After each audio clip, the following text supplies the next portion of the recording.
महायुती सरकारने लाडकी बहीण योजना सुरू केली होती. या योजनेला उत्स्फूर्त प्रतिसाद मिळून महायुती सरकार प्रचंड बहुमताने सत्तेत आले.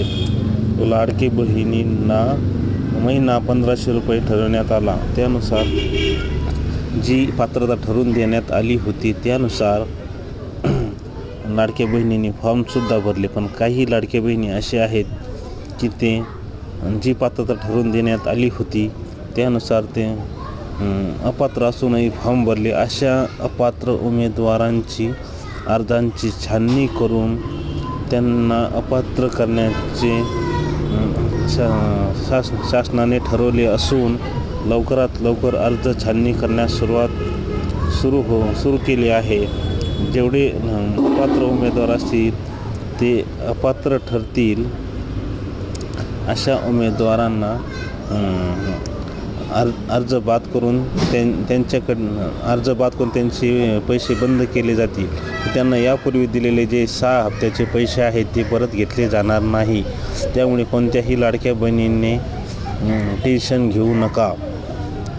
लाडकी बहीण योजनेअंतर्गत त्यांनी जे निकष ठरवून दिलेले आहेत, 2.5 लाखाचे उत्पन्न, 2.5 लाखाचे उत्पन्न, गाडी, 4 व्हीलर गाडी, त्याच्यानंतर 5 एकरपेक्षा शेती नको, अशा प्रकारचे काही निकष आहेत. त्यानुसार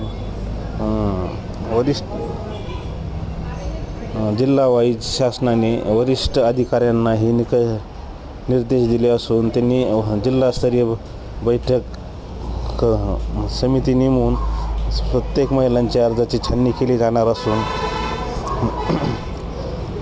जे अपात्र असतील त्यांना त्यांचे अर्ज बाद केले जातील. पण त्यांच्याकडून पूर्वी आलेले 6 हप्त्याचे पैसे परत घेतले जाणार नाही. त्यामुळे कोणीही टेन्शन घेऊ नका. जे असेल त्यांनी स्वतःहून अर्ज मागे घ्यावे पुढे ही विनंती.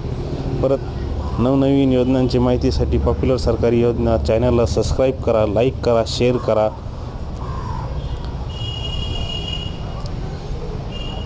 अशा प्रकारे लाडकी बहीण योजना नको गो बाई अर्ज मागं घेण्यास सुरुवात. आत्तापर्यंत 5000 अर्ज मागं घेण्यात आलेले आहेत. त्यामुळे कोणीही जे अपात्र असते त्यांनी स्वतःहून अर्ज मागं घेतल्यास काही हे होणार नाही. पहिले हप्त्याचे पैसे परत द्यावे लागणार नाही कोणतेही. त्यामुळे पॉप्युलर सरकारी योजना चॅनलला लाईक करा, शेअर करा, सबस्क्राईब करा.